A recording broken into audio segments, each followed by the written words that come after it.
Hi friends, चलिए यहाँ पे देखिए झारखंड में एक और यहाँ पे वैकेंसी निकल चुकी है जो कि ये सदर हॉस्पिटल झारखंड मतलब सिमडेगा डिस्ट्रिक्ट से जो कि ये वैकेंसी यहाँ पे झारखंड के सिमडेगा डिस्ट्रिक्ट से यहाँ पर वैकेंसी निकली हुई है। सदर हॉस्पिटल में आपको यहाँ पे जॉब यहाँ पे करना होगा। तो वही मैं आज यहाँ पे इस वीडियो में यहाँ पे बात करने वाला हूँ कैसे आप इस फॉर्म को यहाँ पे अप्लाई कर सकते हैं, क्या आपका यहाँ पे एजुकेशन क्वालिफिकेशन मांगा जा रहा है, कैसे फॉर्म को यहाँ पे अप्लाई करना है और क्या क्या यहाँ पे और क्या क्या डॉक्यूमेंट्स लगने वाला है, क्या उम्र सीमा आपका यहाँ पे मांगा गया है। और यहाँ पे देखिए आपको जो चयन प्रक्रिया कैसे किया जाएगा वो भी हम यहाँ पे डिटेल्स में बात करने वाले हैं। और यहाँ पे जो आपका जो फॉर्म का यहाँ पे पीडीएफ है यहाँ पे दे दिया गया है। इसी पीडीएफ को आपको यहाँ पे प्रिंट निकाल लेना है। मतलब ये जो फॉर्म है आपको यहाँ पे स्पीड पोस्ट के थ्रू आपको यहाँ पे अप्लाई करना होगा। इसका लिंक मैं अपने वीडियो के डिस्क्रिप्शन में दे दिया हूँ, पीडीएफ का नोटिफिकेशन का। आप वहां से भी जाके डायरेक्ट डाउनलोड करके इस फॉर्म को यहाँ पे प्रिंट आउट निकाल के नोटिफिकेशन को पढ़ सकते हैं। चलिए सबसे पहले इसका जो यहाँ पे देख लेते हैं कौन सा पोस्ट के लिए कितना क्या वैकेंसी और क्या क्वालिफिकेशन मांगा जा रहा है, उस यहाँ पे हम देख लेते हैं। यहाँ पे देख लीजिए जिला स्वास्थ्य समिति सिमडेगा झारखंड की तरफ से ये वैकेंसी निकाली गई है जो कि ये वैकेंसी यहाँ पे बेसिकली वैसे स्टूडेंट के लिए है जो कि यहाँ पे मेडिकल लाइन से जुड़े हुए हैं। मेडिकल लाइन से जिनका भी यहाँ पे क्वालिफिकेशन है वो इस फॉर्म को यहाँ पे आराम से अप्लाई कर सकते हैं। यहाँ पे देखिए यहाँ पे दिया गया पोस्ट और यहाँ पे कितना क्या वैकेंसी और कौन सा कैटेगरी में कितना क्या यहाँ पे क्वालिफिकेशन और आपको यहाँ पे क्या सैलरी दी जाएगी वो भी यहाँ पे आपका क्लियरली लिख दिया गया है। और ये जो वैकेंसी आपका यहाँ पे कॉन्ट्रेक्चुअल बेसिस पे आपका होने वाला है 1 ईयर का। आफ्टर 1 ईयर आपका जो ये वैकेंसी है वो रिन्यू भी आपका किया जाएगा। वो आपके वहाँ पे जो परफॉर्मेंस के हिसाब से आपको वहाँ पे देख के रिन्यू किया जाएगा। अब जैसा कि यहाँ पे देखिए फर्स्ट में यहाँ पे स्टाफ नर्स के लिए यहाँ पे वैकेंसी है जिसमें यहाँ पे टोटल एक पोस्ट है और जो कि एक पोस्ट है मात्र यहाँ पे एसटी के लिए यहाँ पर एक पोस्ट। और जो कि यहाँ पे आपको इसेंशियल क्वालिफिकेशन में मांगा जा रहा है 10+2 आपको यहाँ पे इंटरमीडिएट होना चाहिए। 3 साल का यहाँ पे जीएनएम जो कोर्स होता है जीएनएम वो आपको यहाँ पे मांगा जा रहा है। किसी भी सरकारी गवर्नमेंट कॉलेज से आपको यहाँ पे जीएनएम यहाँ पे होना चाहिए। झारखंड नर्सिंग काउंसिल से आपका रजिस्टर्ड जो सर्टिफिकेट है वो आपको यहाँ पे होना चाहिए। जो आपको यहाँ पे आपको जो सैलरी दी जाएगी वो 16,564 रुपए आपको यहाँ पे सैलरी दी जाएगी। लैब टेक्नीशियन का जो यहाँ पे निकला है पोस्ट यहाँ पे एक पोस्ट है और उसी का इसमें जो यहाँ पे एसटी के लिए जो ये पोस्ट यहाँ पे है। डिप्लोमा भी यहाँ पे टेक्नीशियन में मांगा गया है, डिप्लोमा इन टेक्नीशियन। और आपको यहाँ पे Jharkhand state lab technician council से आपको यहाँ पे रजिस्टर्ड होना चाहिए। आरएमएस ऑफिस और इंटरनेट में आपको यहाँ पे आपका नॉलेज आपको 1 ईयर का एक्सपीरियंस और नॉलेज भी आपको यहाँ पे मांगा गया है। जो आपको यहाँ पे सैलरी दी जाएगी वो 15,208 पे आपको यहाँ पे सैलरी दी जाएगी। और यहाँ पे दिया गया है रेडियोग्राफर एक्सरे टेक्नीशियन आरसीएच। यहाँ पे टोटल पोस्ट एक पोस्ट है। इसमें भी यहाँ पे सिर्फ एसटी है। इसमें भी डिप्लोमा जो ऐसे स्टूडेंट किए हुए हैं एक्सरे रेडियोग्राफर में वो इस फॉर्म को यहाँ पे अप्लाई कर सकते हैं। यहाँ पे सैलरी 16,000 रुपया है। झारखंड स्टेट से आपका जो पारा मेडिकल काउंसिल है वहां से आपको रजिस्टर्ड होना चाहिए सर्टिफिकेट। और आपको यहाँ पे नॉलेज में एमएस ऑफिस में मांगा गया है और इंटरनेट 1 ईयर का आपका इसमें एक्सपीरियंस भी आपका यहाँ पे मांगा गया है। और यहाँ पे देख लीजिए ब्लॉक डाटा मैनेजर के लिए जो यहाँ पे एजुकेशन मांगा गया है ग्रेजुएशन आपका किसी भी फील्ड में होगा तो चलेगा और 1 साल का जो डिप्लोमा होता है एडीसीए डीसीए ये सब आपको यहाँ पे मांगा गया है। और यहाँ पे computer application DOEAC O level from government recognise institute ITI DTR ये सब आपका यहाँ पे होना चाहिए। तो आप यहाँ पे इस फॉर्म को अप्लाई कर सकते हैं। इसमें आपको 2 साल का पोस्ट क्वालिफिकेशन रिलेवेंट एक्सपीरियंस मतलब इसमें भी आपको यहाँ पे एक्सपीरियंस मांगा गया है। और एक्सपीरियंस एमएस ऑफिस पैकेज में भी आपको यहाँ पे होना चाहिए। और आपका यहाँ पे टाइपिंग स्किल्स भी मांगा गया है जो कि आप 40 वर्ड इंग्लिश में और हिंदी में भी आपको यहाँ पे टाइपिंग मांगा गया है। और जो आपको यहाँ पे सैलरी दी जाएगी वो 15,000 रुपये आपको सैलरी दी जाएगी। इसमें भी एक ही पोस्ट है और जो कि एसटी के लिए यहाँ पे जो है ये पोस्ट है। और यहाँ पे देखिए ARSH काउंसलर के लिए यहाँ पे 3 पोस्ट है जिसमें जनरल का 2 है और एसटी का 1 पोस्ट है। और यहाँ पे जो मास्टर बैचलर डिग्री यहाँ पे मांगा गया है फूड न्यूट्रिशन में 1 साल का एक्सपीरियंस हेल्थ सेक्टर में होना चाहिए। और एमएस ऑफिस में आपका यहाँ पे गुड डाटा मैनेजमेंट स्किल होना चाहिए। और जो आपको यहाँ पे सैलरी दी जाएगी वो 15,000 रुपये यहाँ पे सैलरी दी जाएगी। आयुष फार्मासिस्ट के लिए भी यहाँ पे देखिए एक ही पोस्ट है जो कि जनरल से है। इसमें भी आपको Ayurvedic compounder diploma in Ayurvedic pharmacy government recognise institute में मांगा गया है। यूनानी कंपाउंडर भी आप इसमें है तो चलेगा। Diploma in Unani pharmacy from government recognise institute इसमें आपको जो सैलरी दी जाएगी वो 10,000 रुपये आपको यहाँ पे सैलरी दी जाएगी। अब जैसे कि यहाँ पे देखिए डाटा मैनेजर में जो कि ग्रेजुएशन होना चाहिए किसी भी फील्ड में यहाँ पे आज जो 1 साल का यहाँ पे डिप्लोमा DCA DCA होना चाहिए। और आपका 2 साल का post qualification relevant experience reputed organisation मतलब जहाँ भी आप काम कर रहे हैं वहाँ पे पोस्ट क्वालिफिकेशन 2 साल का आपको यहाँ पे एक्सपीरियंस आपका होना चाहिए। जो सैलरी यहाँ पे देखिए 20,000 रुपये यहाँ पे सैलरी दी जाएगी। इसमें देखिए सैलरी यहाँ पे अच्छा ठीक ठाक ही है 20,000 रुपये। और इसमें जो एक ही पोस्ट के लिए यहाँ पर वैकेंसी है जो कि जनरल कैटेगरी से है, यहाँ पे जनरल का है। इसी तरह आप यहाँ पे देख लीजिएगा फार्मासिस्ट के लिए भी यहाँ पे है, एएनएम के लिए भी है, और यहाँ पे जो स्टाफ नर्स के लिए, जैसे कि यहाँ पे देखिए जो स्टाफ नर्स है उसके लिए यहाँ पे 9 पोस्ट है। इसमें देखिए यहाँ पे 9 पोस्ट है, जनरल का 5 और एसटी का 4 पोस्ट, मतलब यहाँ पे बीसी और BC1 2 ये सब के लिए यहाँ पर वैकेंसी ही नहीं, जिसमें आपको यहाँ पे 10+2 इंटरमीडिएट मांगा गया है। 3 साल का आपका जो जीएनएम होता है वो मांगा गया है। झारखंड नर्सिंग काउंसिल से आपको यहाँ पे रजिस्टर्ड होना चाहिए, जिसमें आपको सैलरी 16,564 पे यहाँ पे सैलरी दी जाएगी। फिर यहाँ स्टाफ नर्स के लिए यहाँ पे देखिए एक पोस्ट है, यहाँ पे सैलरी आपको 16,564 पे दी जाएगी। हॉस्पिटल अटेंडेंट्स के लिए यहाँ पे 2 ही पोस्ट है, एक जनरल का और एक आपका यहाँ पे एसटी कैटेगरी का, जिसमें 10, 12 पास मांग रहा है, 2 साल का एक्सपीरियंस मांगा जा रहा है। हॉस्पिटल में आपका एक्सपीरियंस होना चाहिए, 10,000 रुपये सैलरी। उसी तरह आप यहाँ पे देख लीजिएगा आपको जो भी आपका यहाँ पे क्वालिफिकेशन है जिस भी फील्ड में, तो आप यहाँ पे देख लीजिएगा उसमें क्या क्वालिफिकेशन मांगा गया, कितना क्या सैलरी आपको दी जाएगी। जैसे कि लैब टेक्नीशियन है, डिस्ट्रिक्ट प्रोग्राम कोऑर्डिनेटर है, एएनएम, एनयूएचएम, एएनएम, आरसीएच, ये सब में भी आपको जो क्वालिफिकेशन किए हुए हैं तो आप यहाँ पे इस फॉर्म को यहाँ पे अप्लाई कर सकते हैं। अब चलिए यहाँ पे जो इसका उम्र सीमा देख लेते हैं, वो कितना क्या मांगा गया है उम्र सीमा, वो यहाँ पे देख लेते हैं। जैसा कि यहाँ पे देखिए जो आपको यहाँ पे उम्र सीमा मांगा गया है, general, BC1, BC2, ST, SC1 के लिए जो सारे कैंडिडेट महिला के लिए यहाँ पे कम से कम 21 साल एज मांगा गया है। ज्यादा यहाँ पे देखिए जनरल का 35 साल और यहाँ पे BC और BC1 2 के लिए 33 साल और 40 साल, ST और SC के लिए महिला के लिए, और यहाँ पे जो 38 साल मांगा गया है जनरल, BC1, BC2 महिला के लिए 38 साल। इसमें यहाँ पे देखिए जो PWD कैंडिडेट्स है, मतलब डिसेबिलिटी पर्सन, उसके लिए भी यहाँ पे एज यहाँ पे दिया गया है। अब चलिए यहाँ पे दिया गया जैसे कि यहाँ पे चयन की शर्तें यहाँ पे दे दिया गया है, जो आपको यहाँ पे देखिए यहाँ पे क्लियरली लिख दिया गया है। संविदा 1 वर्ष के अनुमानी होगी, मतलब आवश्यकता अनुसार इसे एक साल में एनुअल परफॉर्मेंस अप्रेजल के आधार पर बढ़ाई जा सकती है। मतलब जो ये आपका यह वैकेंसी है फिलहाल तो अभी यहाँ पे 1 वर्ष के लिए आपका यहाँ पे वैलिडिटी है। अगर 1 वर्ष हो जाने के बाद आपका एनुअल परफॉर्मेंस, मतलब जो भी आपका साल भर में आपका परफॉर्मेंस रहेगा उसके बेसिस पे आपका यहाँ पे ये है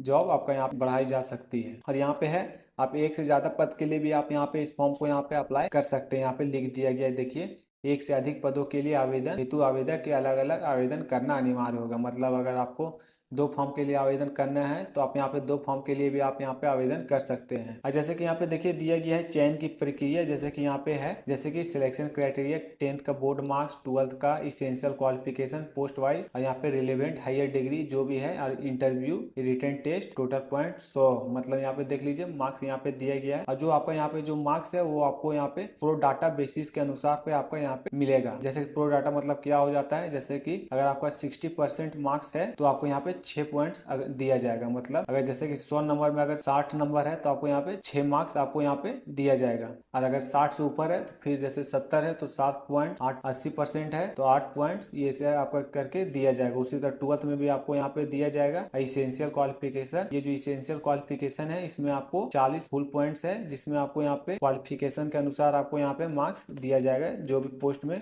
कौन क्या क्वालिफिकेशन मांगा गया उसके बेसिस पे। आज जैसे कि यहाँ पे देखिए रिलेवेंट हायर डिग्री, अगर आपके पास हायर डिग्री है तो उसमें भी आपको यहाँ पे अलग से पॉइंट्स दिया जाएगा।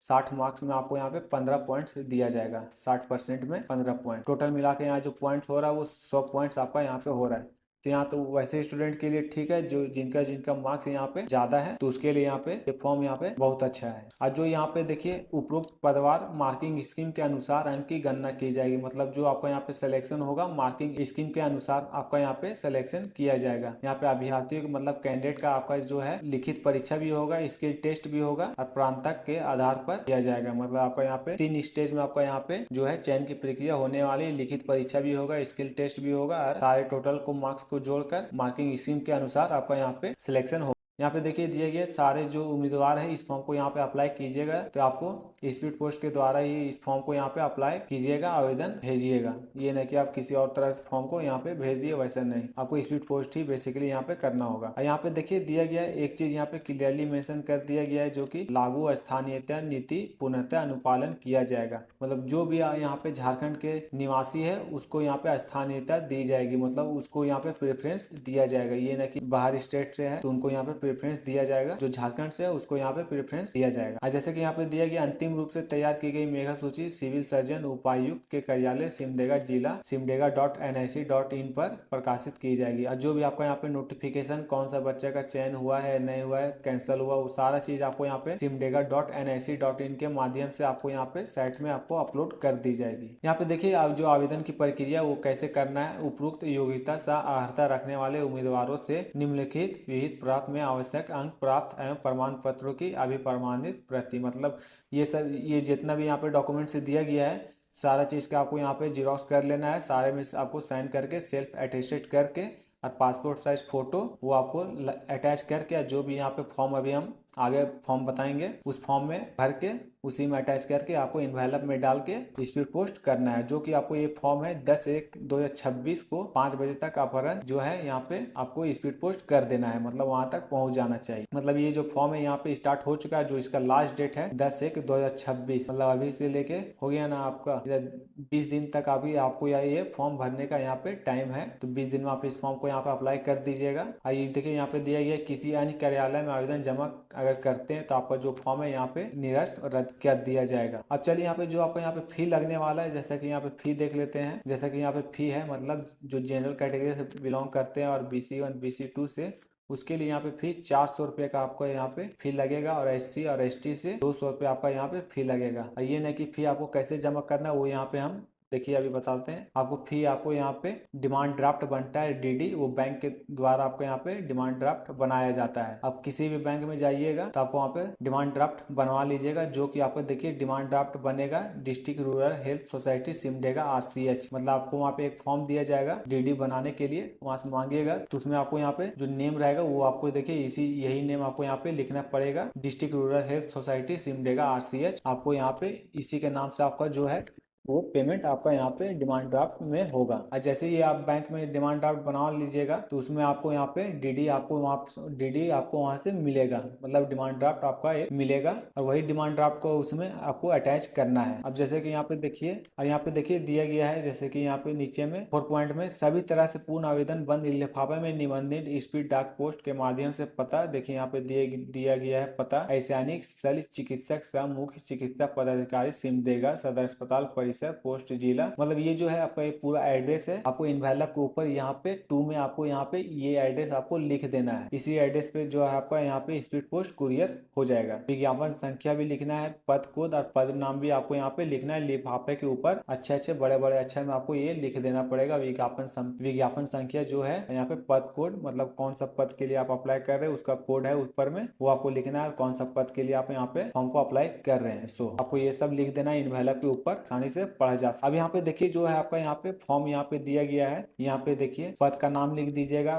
पद का कोड, यहाँ पे अपना फोटो चिपका लेना है। यहाँ से आवेदक का नाम, पति का नाम, date of birth, phone number, अस्थायी पता, फिर अस्थायी पता पत्राचार पता दोनों टेम्पररी परमानेंट आपको यहाँ पे लिख देना है, जो भी एड्रेस है वो। अब जैसे कि यहाँ पे देखिए दिया गया शैक्षणिक एवं शैक्षणिक योग्यता, मतलब जो आपको यहाँ पे क्वालिफिकेशन है वो आपको यहाँ पे लिखना है, 10th 12th ग्रेजुएशन ये सब आपको यहाँ पे लिख देना है। उसके बाद यहाँ से कार्य अनुभव एक्सपीरियंस सर्टिफिकेट यहाँ पे दिया गया है। अगर कार्य अनुभव सर्टिफिकेट है तो कंपलसरी तो नहीं है, लेकिन सारे में देखिए एक्सपीरियंस सर्टिफिकेट तो मांगा गया है तो दे दीजिएगा, उससे आपका जो भी है मेरिट में आपका मेरिट बनेगा उसी पे। यहाँ पे कौन सा कैटेगरी से आप यहाँ पे फॉर्म को अप्लाई कर रहे हैं, चाहे कौन सा कैटेगरी से बिलोंग करते हैं वो आपको यहाँ पे फिल कर देना है। इसमें देखिए यहाँ पे 12 नंबर में दिया गया है जो DD नंबर यहाँ से मांगा गया, डेट ऑफ इसी और कौन सा बैंक से या ब्रांच से। जैसे कि अब जो भी आपका बैंक में डिमांड ड्राफ्ट बनेगा DD बन जाएगा तो उसमें आपको DD बनेगा तो चेक की तरह वो डिमांड ड्राफ्ट आपका रहता है, उसमें आपको एक DD नंबर लिखा रहेगा वो आपको यहाँ पे लिख देना है और डेट ऑफ इशू कब आपने डिमांड ड्राफ्ट बनाया सो और कौन सा बैंक से आपने बनाया सो और ब्रांच कौन सा ब्रांच है वो आपको यहाँ पे लिखना पड़ेगा। ये सब भर देने के बाद यहाँ से आपको यहाँ पे देखिए आवेदक का हस्ताक्षर कर लेना है और यहाँ पे डेट आपको लिख देना है, लिख दीजिएगा। उसके बाद जितना भी डॉक्यूमेंट्स है